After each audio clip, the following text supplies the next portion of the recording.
Kubur,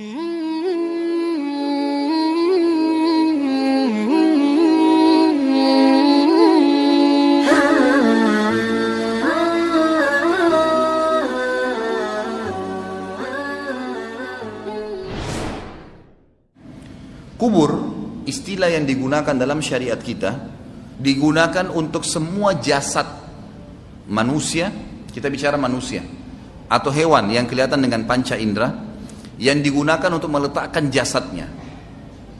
Baik itu tanah, lautan, udara, dimanapun jasad dia wafat pada saat itu, maka berarti itu kuburannya. Seperti contoh begini. Bagaimana kalau seandainya kelompok muslimin naik kapal, perjalanannya jauh, anggaplah sebulan perjalanan, 2 minggu perjalanan atau seminggu perjalanan, mereka berada di tengah-tengah lautan, lalu ada satu kru kapal yang mati. Di mana dikuburkan? Di lautan. Caranya bagaimana? Dia dimandiri, dikafani seperti layaknya jenazah, kemudian ditaruh beban batu di badannya, lalu dicemplungin di lautan. Itu kuburannya. Jadi istilah kubur adalah semua tempat yang akan diletakkan jenazah atau jasad seseorang yang mati. Itu juga termasuk hewan ya. Kalau jin itu kita tidak tahu karena memang tidak dibahas dalam syariat, tapi hewan juga sama. Ya, umumnya hewan itu tidak dikuburkan kalau dia mati, maka biasanya dimangsa oleh hewan-hewan yang lain. Tapi kita bicara luar lingkup manusia lah, lebih kerucut lagi. Maka seperti itu. Sama halnya kalau ada orang naik pesawat, ternyata pesawatnya meledak, kan itu. Potongan jasadnya tidak ditemukan. Allahu a'lam di angin di sana bagaimana, Allah SWT lebih tahu. Mungkin juga jatuh berserakan di bumi atau mungkin tidak, mungkin habis. Maka sama saja dianggap kuburannya dia di situ. Tetapi kalau ada orang yang meninggal normal di dalam syariat kita, dikuburkan di tanah, dikuburkan di tanah. Yang saya ingin ditiberatkan, pemahaman tentang kata-kata kubur bukan hanya sekedar tanah yang digali kemudian dimasukkan jenazah, gitu kan? Tapi dimanapun orang itu akan ditaruh jasadnya, kalau tadi dia meledak di atas kapal atau dia ditenggelamkan di lautan, kalau dia meninggal di darat itu tentu tidak boleh kecuali harus dikuburkan, dimasukkan, maksudnya dijadikan kuburannya dalam tanah, dan tentu ada hukum syar'i sendiri ya. Tapi yang saya berikan gambaran umumnya, kuburan dalam Islam itu Nabi SAW perintahkan agar seukuran dengan jasad manusia normal berdiri, sehingga bau jasad itu tidak tercium oleh hewan-hewan yang akhirnya membuat mereka menggali dan memakan fisik tadi, gitu kan.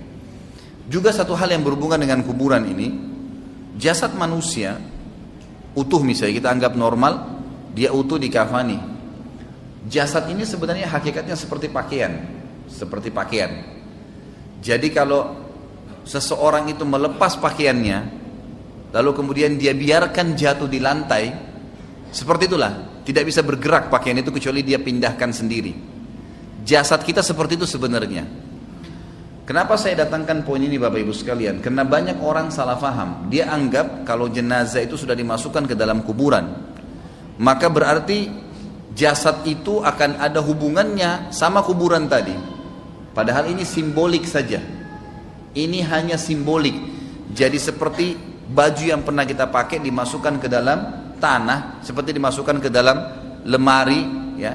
Kemudian disimpanlah di situ. Nanti dengan hikmah Allah SWT akan dimakan oleh tanah. Tidak ada hubungan sama sekali dengan ruhnya. Tidak ada lagi hubungan dengan ruhnya di kuburan tadi, di tempat diletakkan jasad itu. Karena di dalam istilah agama kita, selain kuburan yang berhubungan dengan kematian, namanya alam barzah.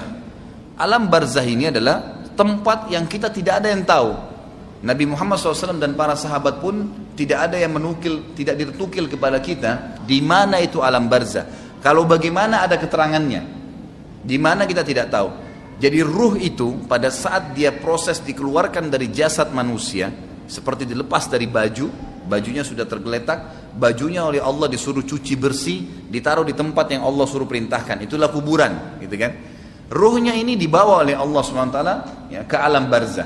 Baik dia meninggal di udara terbakar, nggak ditemukan lagi jasadnya, tinggal ruhnya, atau dia meninggal di lautan dimakan oleh ikan jasadnya, atau dia meninggal normal, meninggal di atas ranjangnya, sama saja.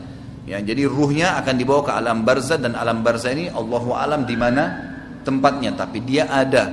Barzah itu disiapkan khusus untuk alam ruh, baik dia disiksa karena dosa-dosa yang dia lakukan selama hidup di dunia, ataupun dia akan diberikan nikmat karena amal-amal soleh yang dia kerjakan. Dalam Islam kita punya keyakinan bahwasanya kuburan tadi tempat diletakkan jasad dan ya, alam barzah itu dua-duanya itu punya kehidupan. Kalau kuburannya sendiri tempat diletakkan jasad itu hanya simbolik diletakkan, tapi yang lebih difokus sebenarnya adalah masalah alam barzahnya. Jadi tadi kuburan itu hanya untuk meletakkan jasad saja, dan itu simbolik, gitu kan? Orang tahu di atasnya ada tumpukan tanah, ada batu nisan, udah orang tahunya itu kuburan, tempat jasadnya ditaruh, simbolik. Tapi apakah orang itu ada dalam situ? Sudah nggak ada, ruhnya sudah pergi ke alam barzah. Ya, nanti di hari kiamat akan ada pembangkitan sebagaimana saya jelaskan yang lalu. Allah turunkan hujan, lalu menerpah tulang-tulang ekor yang tersisa, kemudian tumbuh dibuat jasad baru, baru ruhnya kembalikan, dibawa dari alam barzah, ditiupkan atau dimasukkan kembali ke dalam jasad yang baru.